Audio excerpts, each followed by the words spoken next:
بازار مشهور بلخ واقع در پس ریاست بازرسی دولتی اتومبیلی در کنار غربی شهر دوشنبه اخیراً مالکش را عوض کرده است. بنا به اطلاع منابع پایگاه خبری بامداد، بازار بلخ از جانب حکیم سولیف سابق وزیر اقتصاد و سودای تاجیکستان ساخته شده از جانب نزدیکان او اداره می شد.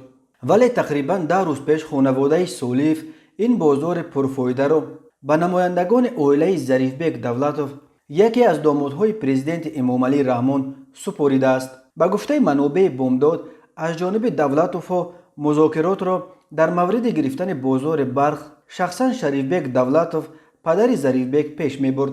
تفصیلات این معامله دسترس نیست، ولی معلوم نیست که آیا بازار با رضایت طرفین از دست به دست گذشته است یا خیر.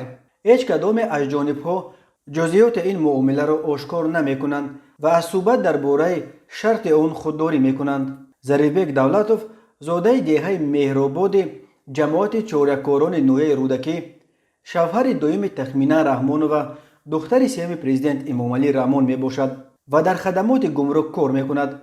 خانواده دولتوف یک سلسله تجارت‌های بزرگ از جمله یک شرکت بزرگ خانه‌سازی، کارخانه قنادی امیری و چند بازار در دوشنبه و اطراف آن را در اختیار دارند. حکیم حسینویچ سولیف که نیز زاده جماعت چاره‌کاران نویه رودکی است، هنوز در زمان شوروی به مقام وزیر سودای تاجیکستان رسیده در سالهای 90 وزیر اقتصاد و سودا و یکی از اعضای پرنفوذ حکومت امامعلی رحمان به شمار می رفت. او را حتی یکی از سپانسرهای کلیدی فرانت خلقی، یکی از طرفهای جنگ شهروندی تاجیکستان نام می بردند. بعد رفتنش به نفقه، حکیم سولیف امروز رئیس شورای ناظران آریان بانک، دومین بانک بزرگترین تاجیکستان می باشد. پسر او علیشیر سولیف از ایون سال 2012 تا دکبر سال 2013 یکونیم سال در مقام رئیس اگراینویست بانک، یکی از بانک‌های بزرگ